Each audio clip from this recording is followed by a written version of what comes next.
Oh, hi. Hi. What does that sound like? The last part would sound like a duck. Yeah. Quack. This is the sort of music that you hear in cartoons. Cartoon, Yeah, yeah. I like cartoon music. Well, the reason I played it is today you and I are going to investigate noise. Noise. And that was a record that combined them both. Before we do, though, maybe I ought to find out what you think noise is. And I'll warn you now that we're going to find out a lot more about noise than you think.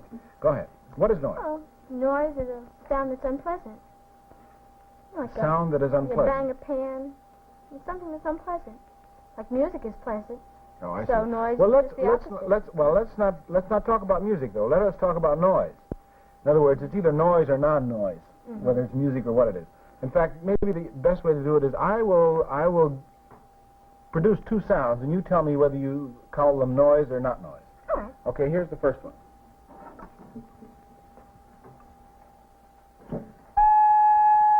That's not noise. Not noise. No. Here's the second.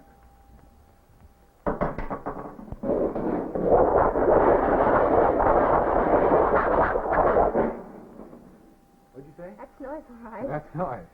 Why did you say one was noise and the other not? Oh, the whistle. That was pleasant.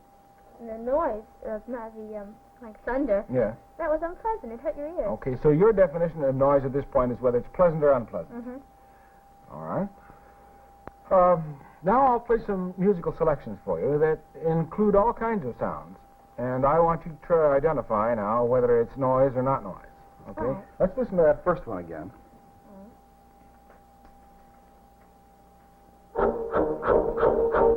Train.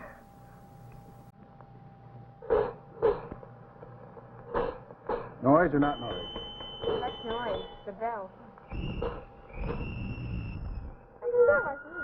Noise. That's noise. I have it punched up here on the oscilloscope so we can watch it, even though we're not going to use it till later. But watch what happens when you do this. Oh, that's noise. Sure. That's not noise. The point is, here is really a musical selection that incorporates your definition of noise and not noise. Music and noise both, right? That's the noise.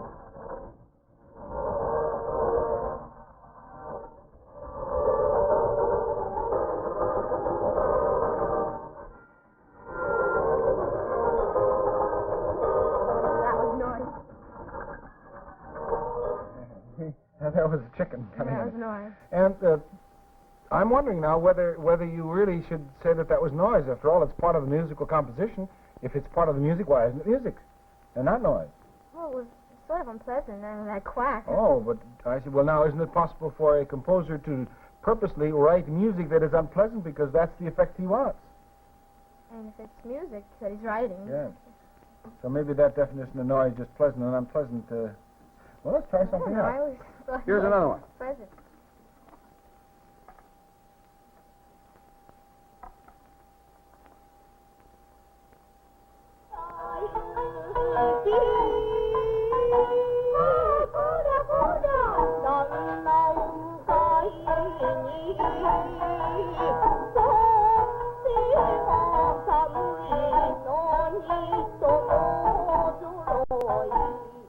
Now, how about that? It's noise.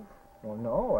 In Japan, where this music comes from, that could be the most popular singer of the day, Wasn't it noisy? singing It was beautiful squeaky. music to Japanese ears. To me, it was squeaky Well, and noisy. now you get into another problem. If your definition of noise is that it's unpleasant, the Japanese would disagree with your definition of noise. They would say that this is pleasant and music, and you say no, it's noise. Now what do you do? Yeah, which is it?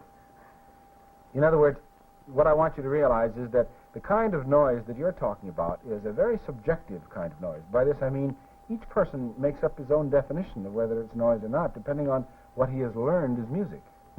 And Also, I was right and... right and wrong both, Yes, right but and wrong. each person makes One his way. own definition. In this case, the Japanese think that this is music, and therefore it's considered pleasant for them. Or that's why they call it music, because it is pleasant. Not to me.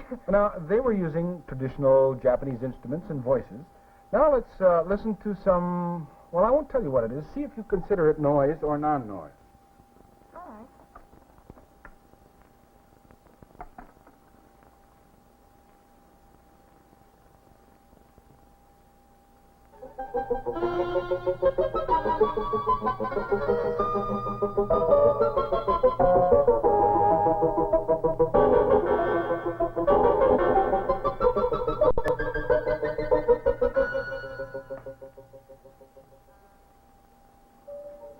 Music or noise? Well, you see, this First is... I thought it was noise, and then it turns out to be like music. Yeah. And In other words, if some of these sounds were heard by themselves, you might consider them noise, but now a modern composer has put these kind of sounds together and made a musical composition out of it. At least he considers it music, and many other people do also. Yet some people who are accustomed to traditional music would consider that nothing but noise, because each person makes his own definition. oh, that's right, like you said before. So it Here, depends on the person. these are musical instruments that are used in new ways, plus other sounds. So now I will play some another selection for you this time. It is going to be, I think, very definitely music, yet no musical instruments are involved. In fact, there's even a vocal. But I'll tell you about that later. Listen.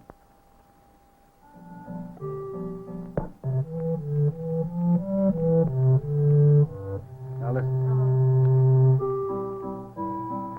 No instrument? No instrument. This is a computer. A man punched cards out and fed them into a computer, and a computer automatically put the right frequencies together. So it's singing. And what you are hearing then is a tape that was made via the system. No musical instruments at all. Certainly music, isn't it? Oh, yes. Now, ordinarily when a person sings, you would consider this music, but now you're going to hear a voice that is not a person at all, but a computer singing. Listen. Computer singing. A computer singing.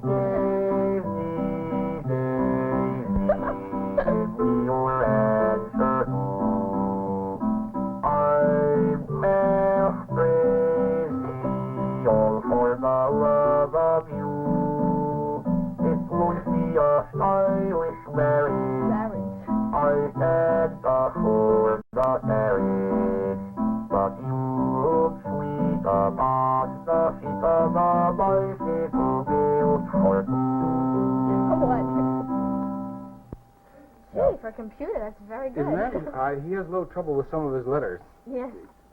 Can't, he didn't, and look, bicycle, you'd look, he had a little trouble with. The point is that this definition of music, or of noise, is as I said, a very subjective one. Now let me see if I can show you an example of how I can take music and right in front of you change it into noise. Change it to noise? Right. If you don't change the music composition, how could you, No, just say wait. change First it of to all, noise? let me play this and see if you will agree that it is music. Oh, that's Nice music selection. Very cool music. Now, well, I think we would have both agreed that this is music.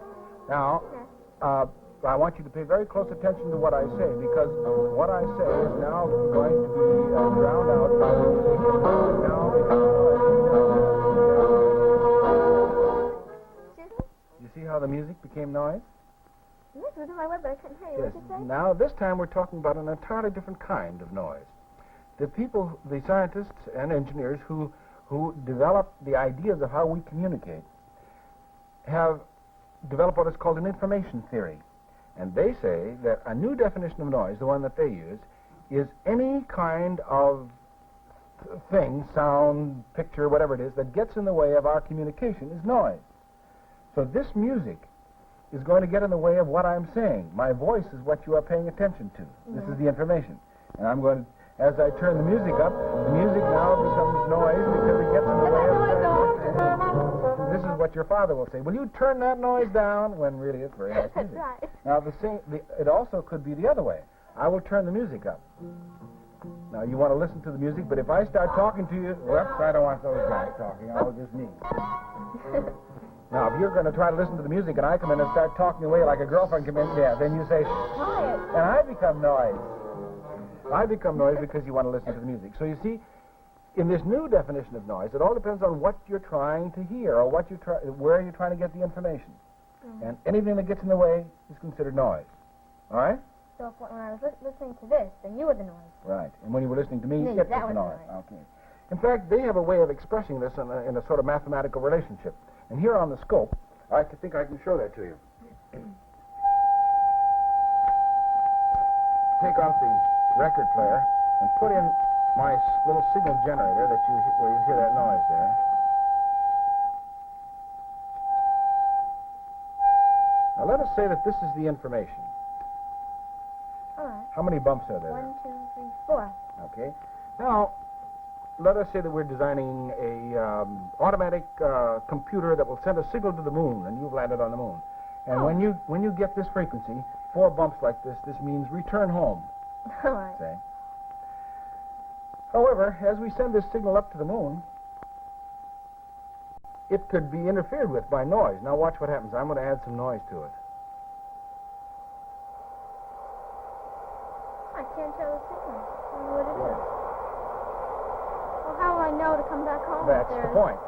So what the scientists who deal with information theory have now said, they call this the signal, and they call this noise.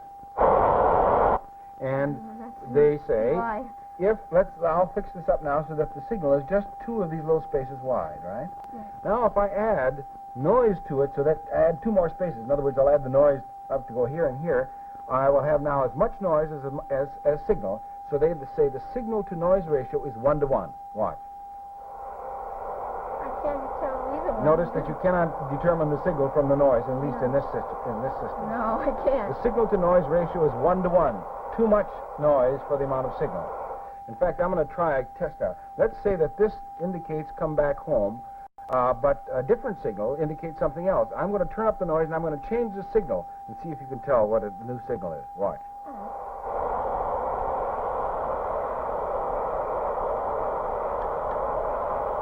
I just changed it. What is it? I don't know. Now, Too many bumps. there's too much noise. There's too much noise for the amount of signal. Now, I'll gradually turn down. Whoop, not too fast. I turn down the noise. Yeah. How many are there? Every time I count one, it disappears into another one. Now, I'll turn down the noise slowly. You see? One, now I see it. 1, no, 2, 3, 4, 5? No, 1, 2, 3, 4. 4 and a half. 4 and a See, half. What I do, I'll turn it over a little more. 5. Now, you can also do it the other way. You could also have a certain noise level, and as long as this noise level exists and a weak signal comes along, you're not going to hear it. But if I increase the signal ratio so that it's much greater than the noise, in spite of the fact that, see the noise and see how noisy the signal is, but you can still read it quite easily. In fact, this happens when you drive in a car. If you turn up the radio when you're driving along in a car at high speed, what happens? It's like this. You have a lot of noise coming from the car, and so you have to turn up the radio louder in order to hear it. And then when you stop, suddenly the radio is too loud. Ordinarily it's like this, then when you stop it's too loud. And so what you have done is you've turned the radio up loud enough so that the signal to noise ratio is enough so that you can hear. Okay? Mm-hmm. So now what we will do is we will look at some examples of this noise and signal ratio and see how even in lots of ways that you didn't think of, you are aware of this signal-to-noise ratio in information theory. And the first thing I'm going to do is play a game. Come on. Here's a kind of a puzzle. I'm going to write a message for you. And here's the message.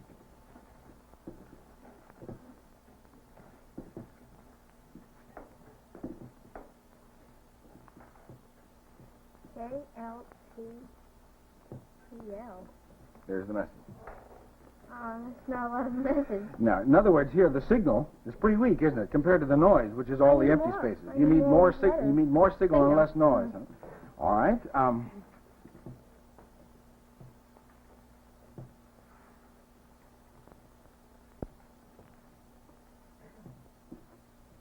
I'm gradually increasing the signal-to-noise ratio until it's getting higher and higher signal and less and less noise. You need more? You need more? Really? Yes.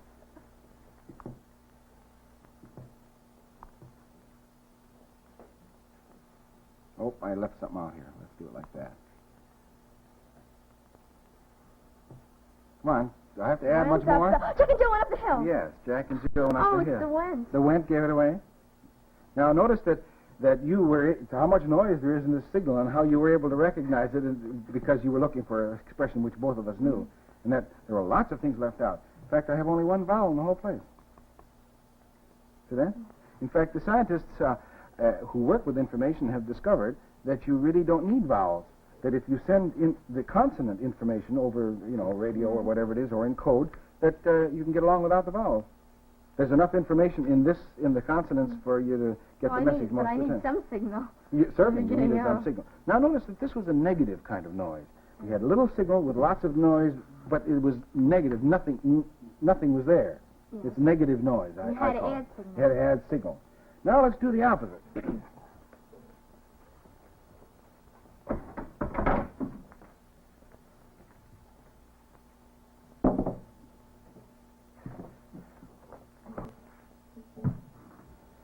What's that? Well, this is a signal that has a lot of noise in it. Too much noise, I Yes, think. too much noise, and it's like a code. Because I've taken the signal and I've put a lot of noise in it so that you couldn't read it. And What somehow, did you say? somehow How are you you going to find out? Well, you have to put a filter on it to filter out the noise. And here's the filter. Watch. Notice now. To say. There it is. Mm-hmm. See that N, the first one? Yes. I'll put this over the N. Noise. Now, see the next one? See the M? Yes. Okay, I'll put it over there. Makes. Noise makes. Sense. That's it. Noise. Noise makes sense. See? Now, the signal-to-noise ratio was what in this case? Oh, 1 to 1. No, it wasn't, because in this case we had, when you were trying to read noise, there was 2 other letters that were in there, so the signal ratio was the other way. It was 1 to 2. There was twice as much noise as signal. Oh, because there was more There's more noise than you signal. don't have a signal. But by putting a filter in here, you see I could take it out. In fact, this idea of filtering is one of the systems that scientists use for being able to, under very ideal conditions, be able to detect one part of signal in 1,000 parts of noise by using filters like this. Very And good. of course, this is a method.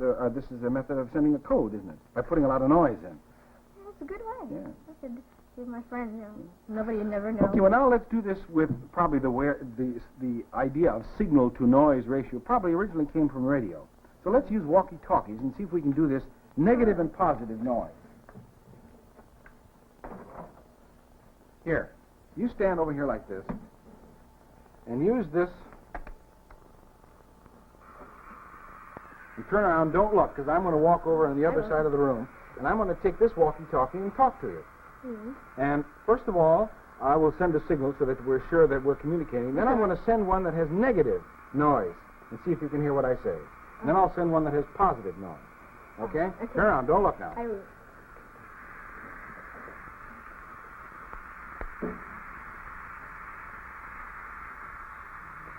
Can you understand me? Can you hear me now? Uh-huh. Okay, now I'm going to send a signal that has a negative noise. Here we go. All right.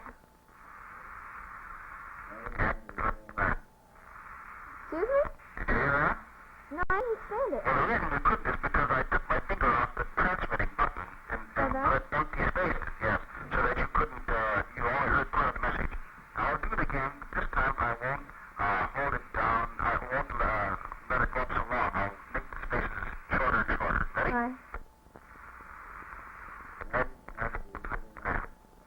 Did you do it once more? More Very, signal. a little, very, and little. Now I get it. Mary had a little M. Notice that you got it that time, only you didn't hear a lamb. Probably just heard part of it, but you were able to fill in the spaces. And you now have positive noise. Here, see if you can get what I'm saying this time. Jack and Joe went up the hill to fetch a pail of water. Now, 2, 3, 4, 5, 6, 7, 8, 9, 10, 11, 12, 13, 14, 15, 16. See what I said? Oh, no. Well, I was counting, but I had the loud. yes, but it was so loud that there was so much mixed up. all mixed up, so you couldn't hear anything. So there was an example of positive and negative noise, and this is a very serious problem when you transmit radio message over long distances. Remember in the satellite flights, they had a great problem because remember when they come in on re-entry, there's radio silence there for a while. Yes, there's a lot of noise. There was. Well, what he was not able, the signal was not able to get through an ionized section of air on them. And, of course, they're bothered by static with sunspots. Adds noise to it. Now let's do the same thing with pictures. Pictures? Mm-hmm. All right. Let's first do the negative noise.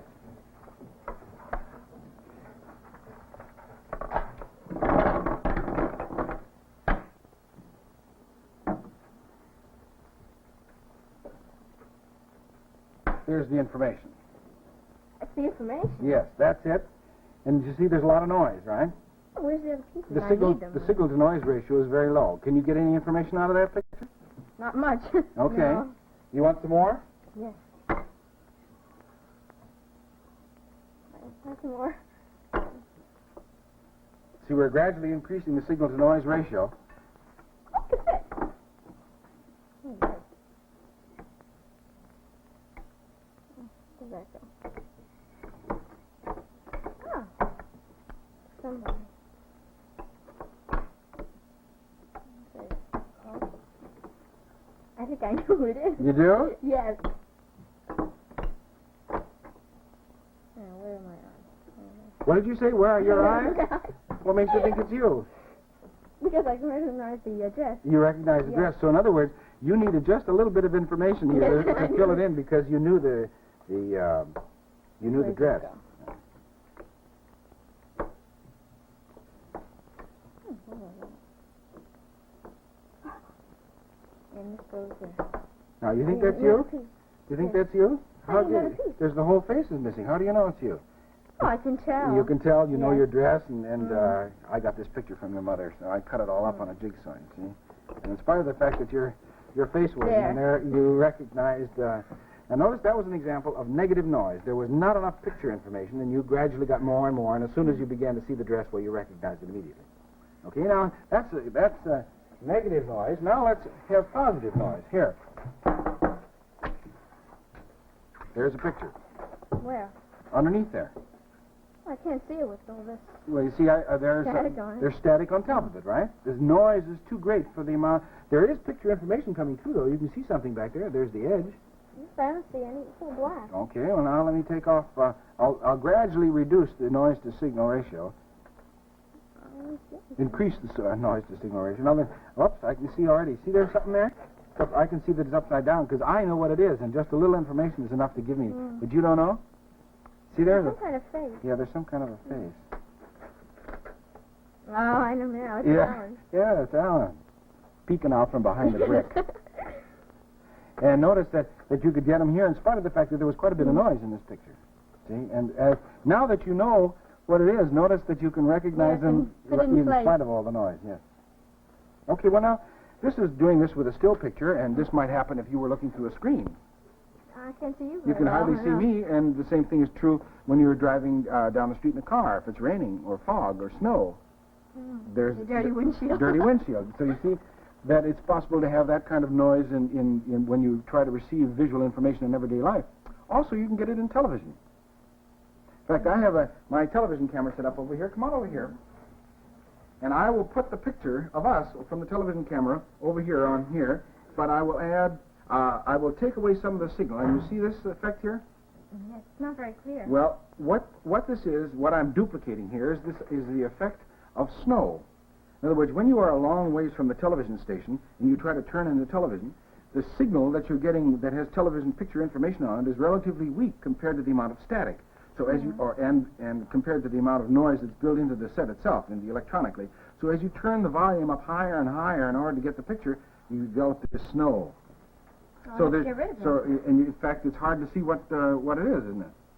Now, I'll turn off the snow in effect by getting rid of and now we're getting much greater signal information as compared to the noise. There's probably a little noise in there, but it's not enough to bother us because the signal is so strong it rides over the noise. Now that was the negative one, wasn't So it? you need more signal. More less signal. Noise. Now let's keep that same signal like this, but put noise over the top of it. All right. Yeah? It's not very clear. Well, you see how just like the screen, like a screen door that I put over you it? put over your Like this, face only and this time picture. we're doing it electronically. We're taking a perfectly good television signal right here, and we're putting noise over the top of it. In fact, watch. See how you can make the noise move all... Sometimes our television does that. Well, this is because there's some extra signal somehow is getting into the picture, and the television engineer could come in and check to find out where that extra signal is coming from and get rid of it.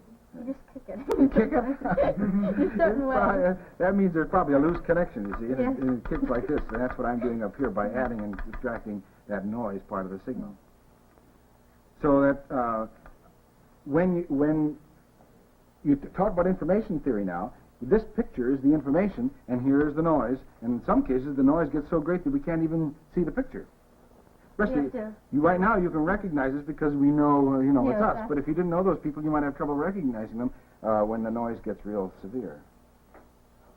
Okay, you get the idea now that even in television pictures like that one, there's noise. But most of the time, the signal-to-noise ratio is so great, engineers work very hard to make sure that the signal-to-noise ratio is so great that the noise doesn't bother you. Okay, now let's make sure that you understand what this new definition of noise is. Are you ready? Let's go back and look at the oscilloscope again and see if we can see what this signal-to-noise ratio is. Go back over there at the oscilloscope. I will, this time I'm going to hook up a record so we can listen to some music while we talk about the signal-to-noise ratio. All right. Ordinarily, you called noise that part of a thing that was pleasant or unpleasant. And actually, in information theory today, the definition is that part of a signal which interferes with getting information across. And in this case, the music now is the signal that we want, and now I'll add some noise.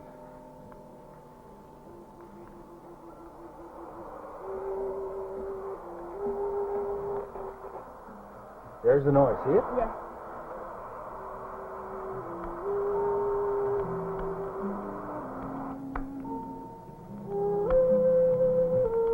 Okay, now watch. I'll take this signal and add noise to it so that it's no longer recognizable, and then I'll take the noise away and you'll recognize it. Watch.